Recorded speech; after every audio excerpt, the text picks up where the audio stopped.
PT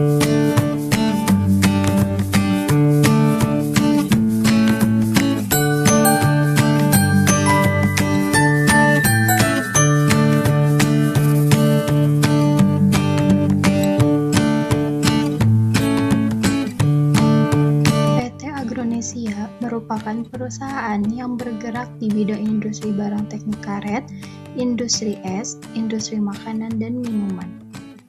Lantas, apa itu LKS Bipartit? Dan bagaimana penerapannya di PT Agronesia? LKS Bipartit adalah forum komunikasi dan konsultasi antara pengusaha dan bekerja di tingkat perusahaan. Di PT Agronesia, LKS Bipartit telah dibentuk secara resmi dengan masa jabatan 2 tahun. Periode terakhir berlangsung dari tahun 2024 hingga 2026 dan saat ini sedang dalam proses perpanjangan. Struktur organisasi LKS Bipartit terdiri dari ketua, bendahara, sekretaris, dan anggota. Semua pihak memiliki kesempatan yang sama untuk menunjuk maupun ditunjuk.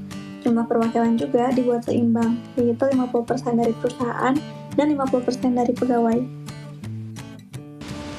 Sebagai forum komunikasi, LKS Bipartit biasanya mengadakan pertemuan rutin 1 kali dalam sebulan. Namun, jika ada hal penting atau mendesak, pertemuan bisa dilakukan lebih sering, misalnya seminggu sekali, atau sampai persoalan yang dibahas selesai. Dengan begitu, komunikasi antara manajemen dan pegawai bisa terus terjaga dengan baik. Tujuan utamanya bukan hanya membahas masalah, tapi menjadi mitra kerja antara perusahaan dan pegawai. Mekanisme awal. Saat ini terdapat sekitar 230 karyawan yang menjadi anggota LKS Bipartit di PT Agronesia. Pertemuan dilakukan secara rutin 1 kali dalam sebulan. Namun, pertemuan dapat dilakukan lebih sering apabila terdapat hal yang perlu dibahas. LKS Bipartit berfungsi sebagai sarana komunikasi dan koordinasi antar perusahaan dan juga karyawan. Topik yang dibahas meliputi kepuasan kerja dan pengembangan perusahaan. Salah satu contoh pembahasannya adalah penyesuaian jam kerja saat bulan Ramadan.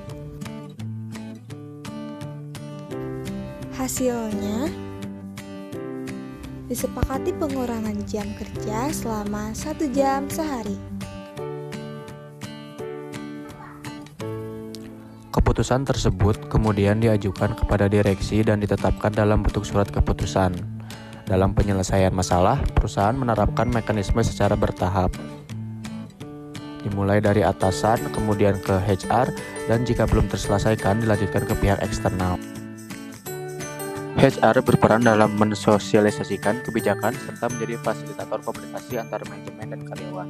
Dengan adanya LKS Bipartit, hubungan kerja menjadi lebih harmonis, produktif, dan berkelanjutan.